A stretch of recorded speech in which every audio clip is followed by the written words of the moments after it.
मरचू जंगल से लकड़ियां काटकर बाजार में बेचने गया, लेकिन उसे लकड़ियों के अच्छे दाम नहीं मिले।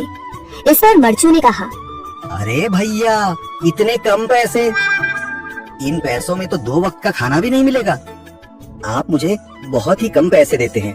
मैं इतनी मेहनत से लकड़ियां काट कर आता हूँ, लेकिन उनके पैसे मुझे बहुत कम मिलते हैं। भैया, तुम्हारी लकड़ियाँ होती ही इतनी कमजोर हैं कि मैं इससे ज्यादा पैसे नहीं दे सकता। तुम्हारी लकड़ियों के बस इतने ही पैसे बनते हैं।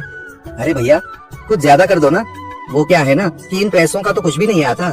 मैं अपनी जिंदगी कैसे गुजारूंगा। भैया, तुम जाकर अच्छी लकड़ियाँ लाओ, तभी इन लकड़ियों का अच्छा दाम मिल पाएगा, वरना इन लकड़ियों का तो यही दाम है। ये सुनकर मरचू बहुत ज्यादा परेशान हो गया और पैसे लेकर किराने की दुकान से सामान खरीदकर घर आ गया। घर पहुंचते ही मरचू की पत्नी सीता ने कहा, जी सामान ले आए आप? हाँ जी, सामान ले आया हूँ। सीता के चेहरे पर खुशी छा जाती है, लेकिन जब उसने सामान देखा, जी इसमें तो बहुत थोड़ा सामान है। हाँ सीता, मुझे पता है कि यह सामान बहुत थोड़ा है, लेकिन मैं क्या करूँ। मेरे पास जितने पैसे थे, मैं उतने का ही सामान लेकर आ गया हूँ। इस तरह हमारा गुजारा कैसे हो पाएगा जी? आपको तो पता ही है कि हम कितनी मुश्किलों से गुजारा करते हैं। हाँ, मुझे पता है, लेकिन मैं कर भी क्या सकता हूँ। मेरे पास इतने पैसे ही नहीं कि हम एक अच्छी जिंदगी गुजार सके। इतनी मेहनत कर रहा हूँ, लेकिन फिर भी मेहनत का फल नहीं मिल रहा। इतनी मेहनत से अच्छी लकड़ी काट कर आता हूँ, लेकिन मुनासिब दाम नहीं मिलता। मैं तो बहुत परेशान हूँ। क्या करूँ, कहाँ जाऊँ? अरे जी, आप परेशान न हो, आप कोई और काम देख लें। मैंने कई बार काम तलाशने की कोशिश की, पर किसी ने भी मुझे काम नहीं दिया।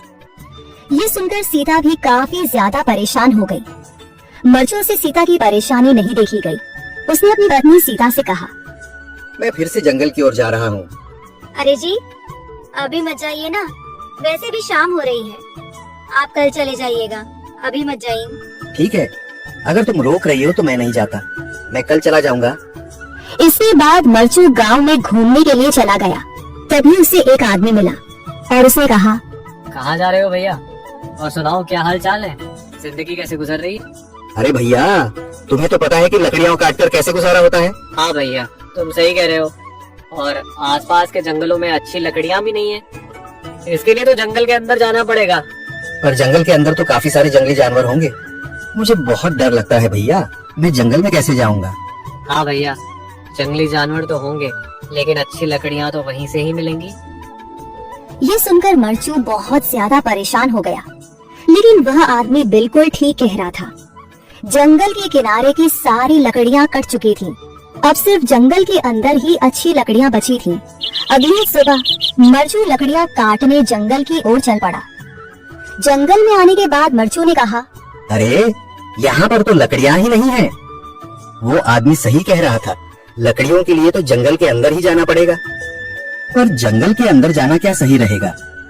मुझे तो बहुत डर लग रहा है, क्योंकि वहाँ पर तो काफी सारे जंगली जानवर होंगे जो खतरनाक होंगे। अगर आज मैं जंगल के अंदर नहीं गया तो मैं आज घर पैसे लेकर नहीं जा सकूंगा, और फिर जब पैसे नहीं होंगे तो गुजारा कैसे होगा। मरचू जंगल के बाहर खड़ा सोचता ही रहा और फिर उसने सोचा, अरे यहाँ पर भी कोई मजबूत पेड़ दिखाई नहीं दे रहा जिससे मैं लकड़ियाँ काटकर घर ले जा सकूं। लगता है और अंदर जाना पड़ेगा। यही सोचकर मरचू जंगल के अंदर चला गया। अंदर जाने के बाद उसने इधर उधर पेड़ देखे, पर उसे कोई भी अच्छा पेड़ दिखाई नहीं दिया।